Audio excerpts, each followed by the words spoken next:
This is Pod With Me. UFOs, unidentified flying objects. There has been so much fuss about UFOs. Even Trump got a briefing on UFOs, but he said he doesn't particularly believe in them. So many people have seen them throughout the years, throughout the decades. Occasionally I've noticed things that were moving across the sky that were not planes or satellites. It was very intense, bright lights. I keep hearing that over and over and over, and they spanned a wide area. They're here. Ready. Are you ready? Let's go. Alex, are you ready to pod? Hey, are you all ready? We are ready. Let's get to it. Ready. This is Alex J. Aguiar, and you're listening to Pod With Me. UFOs have fascinated people for generations. And recently, they've been in the news with reports that the U.S. Navy is drafting new guidelines for pilots who witness unexplained aircraft because of the increased sightings. No distinct wings, no distinct tail, no distinct exhaust. It seemed like they were aware of our presence because they would actively move around us. They're immensely bright lights. They hang out over the water. They are visible from outer space. It makes the hair on the back of your neck stand up a little bit. I remember telling my back seater, I said, dude, I don't know about you, but I'm a little weirded out. It's not a helicopter. It doesn't have rotor wash. There's no propulsion. There's no wings. It rapidly accelerates and disappears, like poof, gone. And some members of the U.S. Senate have also received classified briefings on UFO sightings from the Pentagon. And get this, more sightings have been spotted in the summer. I guess the aliens go on summer vacations, huh? You have to remember that UFO is literally anything in the sky that can't be identified. Does that mean an alien life form? Maybe, maybe not.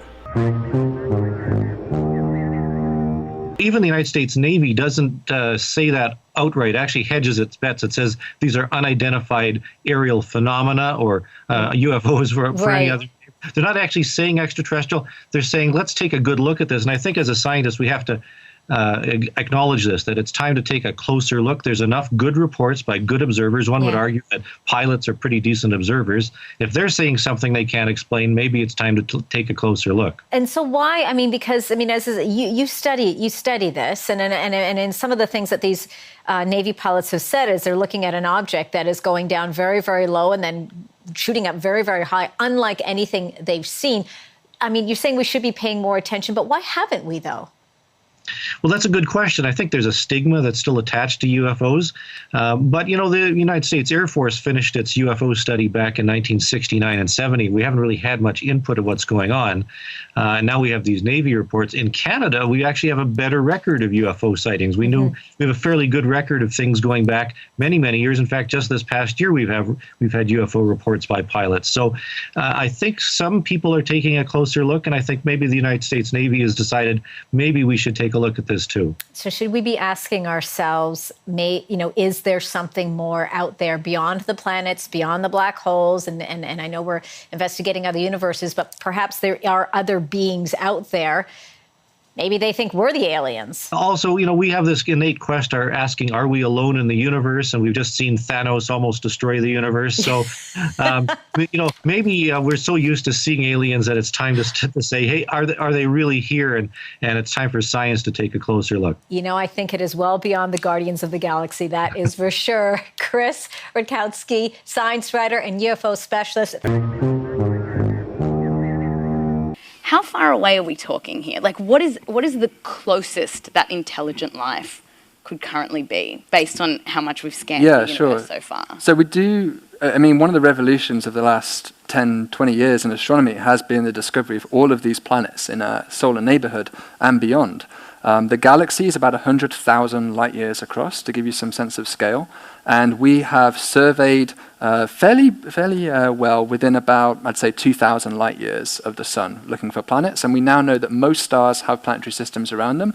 And something like 10% of those stars, sun-like stars, have also Earth-like planets around them. So there is no shortage of Earth-like planets, of order order of tens of billions likely in the Milky Way galaxy alone. The nearest example is probably our nearest star, actually. Proxima Centauri is the nearest star. You can't actually see it in the sky because it's too faint. It's a red dwarf star, much smaller than the sun. But it is the nearest star. It's just 4 light years away, and we now know that that has an Earth-like planet around it. Whether that planet truly is Earth-like, though, does it actually have a habitable biosphere around it? Does it have liquid water on it? We don't know. We just know there's a planet there that is essentially the same mass as the Earth, and it has, in principle, the right distance from the star that it could have liquid water. Okay, so say that is where intelligent life is, a mere 4 light years away. So if they had sent us a signal, how long ago would they have sent that signal?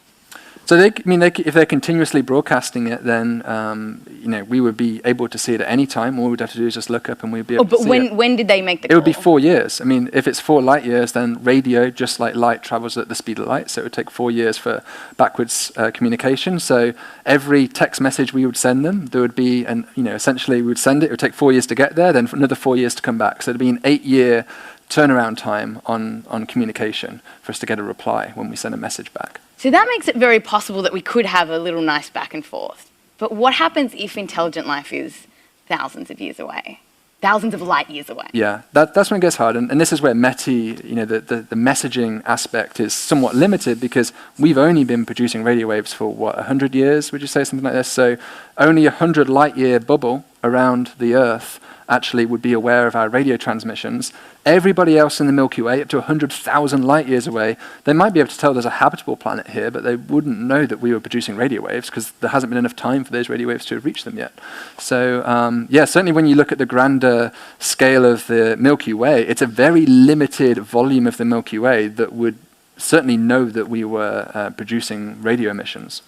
So Catherine, tell us, if we did get a signal that was from a planet thousands of light years away, how do we know that civilization is still existing? We don't. So, that's one of the really difficult things. So let's assume a signal does come in. And I think everything that you've said in terms of the content, et cetera, is super important. And there are also facets of the way that search is conducted that means that a signal would be somewhat averaged out. And so a lot of the content would simply drop out. So first of all, I think it's important to realize that content, if it is there, would be difficult to decipher. And so anything that would conceivably tell us kind of the status of that civilization, we just really actually wouldn't have access to. And according to Satellite Internet, the top 5 states for UFO sightings are Washington, Montana, Vermont, Alaska, and Maine. And the 5 states with the fewest sightings are Texas, Louisiana, Georgia, Mississippi, and Alabama. It's not just the eyewitness testimony. It is actual electro-optical data and radar returns. It's also people like radar operators and air traffic controllers. So you believe that life from somewhere else, while you ran this program, came here, visited, observed? I will tell you unequivocally that through the observation, scientific methodologies that were applied to look at this phenomena, that these aircraft, we'll call them aircraft, are displaying characteristics that are not currently within the U.S. inventory, nor in any foreign inventory that we are aware of. So I know you're being clear, but the answer is yes. I can't speak on behalf of the government. Obviously, I'm not in the U.S. government anymore.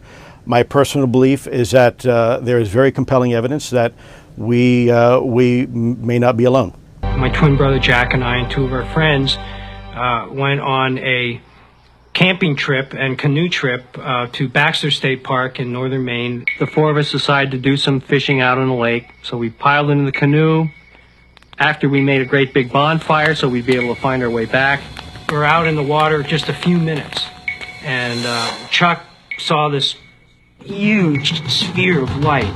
Okay, I was heading to a show in Vermont, and I look out the window, and all of a sudden I see this thing. It looks like the Goodyear blimp.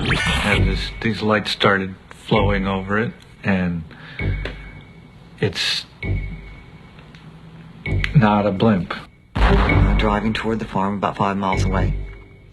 I saw lights in the sky, pulled over and got out of the car to investigate. My next conscious memory was landing very hard in the vehicle on the road. I was going at least 60 miles an hour and but I had no muscular control. I'm looking at it and I'm thinking, oh my God, it really is an alien spacecraft and it's gonna crash and all those creatures on board are gonna die. And when I thought that, they put a thought in my head and they said, no, it's all right. And we turned around, and this thing was right in front of us. So Charlie flashes it with a flashlight, and the minute he signals this thing, it starts moving towards us. I dropped the flashlight, threw the blade of the paddle into the water, and I started paddling as hard as I could. I locked my vision on the fire. And as we were going, Jack kept looking back, and he kept saying, it's gaining on us. And I remember thinking, well, this is it. We're not going to outrun this thing. That was the last thing that went through my mind before we found ourselves at the beach. I came into the house very disturbed and discovered within a few minutes that my ears were bleeding, presumably because my earrings were in backwards. I also realized that I had an hour and a half or close to it of time that I could not account for. It's 1:30 in the morning. It's 15 miles from where I started, and it's 3 hours later. So there's no way I drove the whole way at 5 miles an hour. I got a lot of missing time there. When we went back to our campfire, all that was left was embers. When we thought about that, it was, well, how did the fire go out in that short a time? I mean, 45 minutes tops, maybe? It was just something we could never really explain. It was a mystery. I thought I was having a nervous breakdown. I've thought that a lot of times. I know something is going on and I can't prove it to anybody. What do I do with that? Who do I tell? Nobody if I'm smart.